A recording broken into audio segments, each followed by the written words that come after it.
Among the election winners are independent journalists. And they've been changing culture. They've been changing attitudes. When Robbie Starbuck decided, and it was a brilliant thing, to start going through the back pages of companies to find out what they were doing for DEI, and he came upon Tractor Supply and other companies, all he did was take what they were showing people in private on their websites and say, hey, here's what they're doing behind the scenes. And when Tractor Supply's customers looked at that and said, they're doing what? And walked away from the company had to come and make amends very, very quickly because they didn't want to get Bud Lighted. That's independent journalism. As Cheryl Atkinson has practiced independent journalism, she's looked at pharma in new ways. She's looked at national defense in new ways. And it doesn't need to be that they're this powerful. If the Mockingbird media would do these things, you wouldn't have the situation where people like Cheryl Atkinson, who used to work in the Mockingbird media but was never herself a Mockingbird, they wouldn't have this power. That was really proven when Tucker Carlson left Fox, and we saw how much independence is really lacking at Fox. I mean, I think they're getting better in the post-Tucker phenomena because they think they're looking at Tucker Carlson going, oh my gosh. In some ways, he's become bigger than our network. So I think they've started to free some things up, but there's still things that are not to be spoken within Fox News. There's still opinions that are not to be expressed. I think there's a host there who's trying to get fired, by the way. I think he wants to get fired so he can go the Tucker way, because if he walks away, it will be difficult for him to go the Tucker way. He has to be the hero by getting fired. But when you can point into the confusion chamber, the narcissism chamber that is the Mockingbird media, and turn to a guy like Brian Stelter to think he's explaining this phenomena, that's remarkable, and it's a gift, and thank you, Brian, for writing the piece you did at CNN. And then we'll cap this off by showing people pulling pranks that prove more about Waltz, Harris, Biden policy than the Mockingbird media reported. And again, they're pulling pranks. Now, if you're watching this on YouTube and you're experiencing it here, understand something. We get that YouTube is its own platform. They've got their own rules. There's things they don't like us to talk about here. We try to respect that because it's their platform. There is a place where I tell everything and speak outside of the realm of YouTube. We talk about, well, the things they don't want us to talk about here. For instance, like, and then plus and things about, that is the toddhermanshow.substack.com. Go to the toddhermanshow.substack.com, and every day we dig into something that we're not to do here. With all due respect to the platform, their rules. That's the toddhermanshow.substack.com. This is Brian Stelter, who was away from CNN for a while, but they brought him back because of his unique talents in writing things like this. And the headline, Trump's return to power raises serious questions about the media's credibility. It does. Hey, he gets it.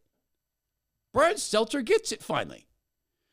Donald Trump's return to power is a hinge point for the American media, in big ways, small, and to be determined.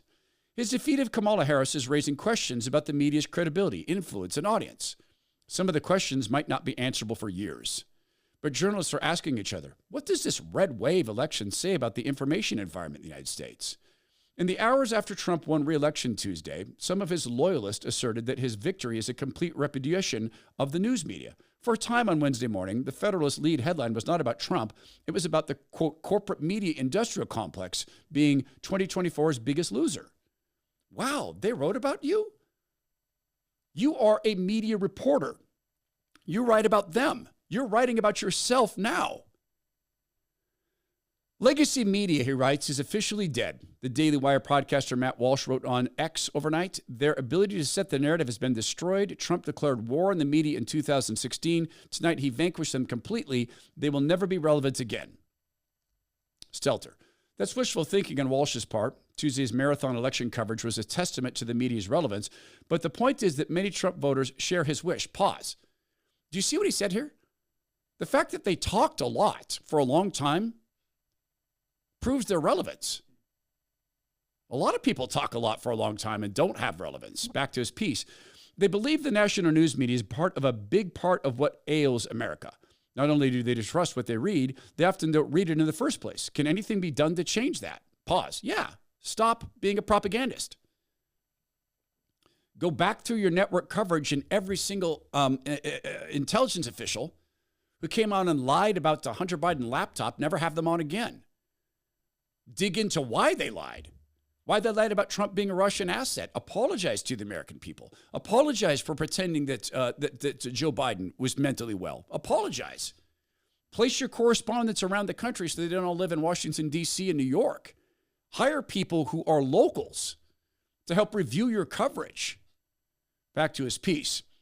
A quote in a recent New York Times Magazine column channeled that question. The quote, from an anonymous TV executive, was recirculated on social media Wednesday morning. Quote, if half the country has decided that Trump is qualified to be president, that means they're not reading any of this media. And we've lost this audience completely, the executive said. A Trump victory means mainstream media is dead in its current form, and the question is, what does it look like after? That's a TV executive. Why would he say that? After all, they provide fair coverage. Right? When you can take a joke and point out a joke, what Rush Limbaugh used to call illustrating absurdity by being absurd, and you can compare it to how the Mockingbird media covered an issue like illegal immigration. This, in simplified form, in easy form, proves the point of those of us who say that the Mockingbird media is nearly dead. I do not agree with Matt Walsh that it's entirely dead. We've been talking in the program about how President Trump could kill it off. Not so that corporate media is gone, not that journalists are gone, but in its current iteration, it cannot continue to be the corruption factory that it is. Some guys set out to walk around just pulling a prank, but it proved a brilliant, brilliant political point. I dressed up like I work for Kamala's campaign, and now I'm gonna deliver immigrants to her supporters. No! We are voting for you, don't worry. Are you? Of course. We do have a surprise, if that's okay, just real fast. You have a surprise?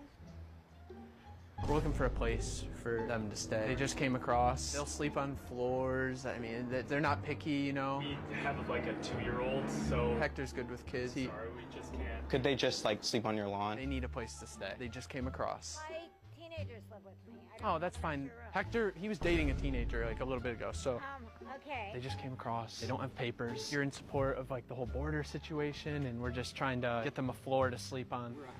Do you guys want COVID? They said they could survive it. You learn how to say her name. We work with her, so we know how to say her name. Earlier you said Kamala. The way she pronounces her name is Kamala. You don't work with her either. See that car? We have 3 dudes who just came across the border. We're trying to find them a home. Find them a home. Just say I'm voting for Donald Trump without saying it, okay? That's a wrong attitude, sister. I said my vote is private. So you're voting Kamala. No. You said it again. When you can illustrate absurdity this way, you can point back to Brian Stelter and say, you guys presented a phenomena where Democrats are all in on illegal immigration. They're all welcoming. They're all ready to go. Some guys go out and pull a prank, and boom, you're disproven. You disqualified yourself, Brian. You pretended to be investigating yourself, and you just turned around and want us to believe that the phenomena we can all watch, which is the decreasing respect in your field down below Congress, isn't happening. Easiest way to bring that back is apologize for lying, redistribute your people around the country so they no longer live in the bubble land in which you live, and things could turn around. But you're not going to do that because pride is a powerful, powerful drug. That's why God abhors human pride.